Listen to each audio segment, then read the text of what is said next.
Recently, the United States did some democracy, and this made some people very happy and other people very angry, and surely produced many people in between, but the media doesn't want you to know about that because perish the thought you should try to react in a balanced manner. But being, as I am, a university student, the result of the democratic process was heralded by most of those around me as a sign of the apocalypse at best. As an outsider looking in, I couldn't quite see this, which led me to an interesting train of thought. Either I've become so disconnected from reality that I simply overlooked the fact that a single election through democratic process was the first step towards the unravelling of democracy itself, or perspective had been lost somewhere along the way. Now let me make it clear from the start that I wish I could descend from the mount with words of wisdom and offer impeccable guidance to all, but that isn't the way the world works. I just feel compelled off the back of such a political and media shitstorm as the 2016 US election to speak on something that I feel has been lost, and that is the assumption of good intentions and the appreciation of individualism. On election night, I made a point of staying up and watching live coverage, joined consistently only by a single other European, with a series of transient Americans who came and went as their personal tolerance for things they don't agree with expired, but there was a common thread throughout. They were all Democrats. But more to the point, each and every one of them expressed their depression with the collective poor judgment of the other side.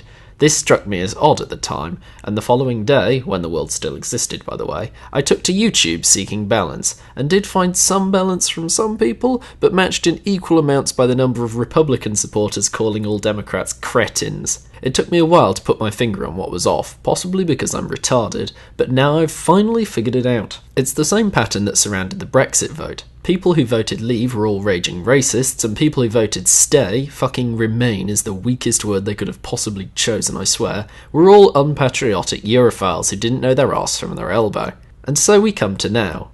What I'm not asking for is agreement, that would be ridiculous. All I want is for everyone to hear the other side out.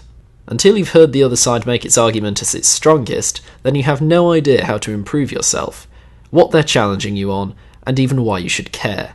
And if you assume that the person you're speaking to has evil intentions in opposing you, then what on earth are you going to achieve? Imagine, if you will, that I made you toast and offered you Marmite on it, but you really don't like Marmite.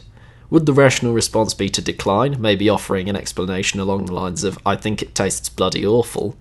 Or would you stand up and scream, how dare I offer you such filth? Not the best of analogies, I freely admit, but I can't find another area of life where such a breakdown of common sense occurs as strongly as it does around divisive political issues. You express one pro-Brexit view in the wrong company and suddenly you're like the Antichrist. Like I said, I don't want total agreement. All I want is to get to a stage where we can hear someone who disagrees with us, ask why, and we don't all immediately assume that they must just hate Hispanic people, immigrants, Britain itself, or some other such nonsense. What we could do within the interim, I suppose, is a good offensive label for people in the middle like myself to rally around, in much the same way deplorables became for Trump supporters.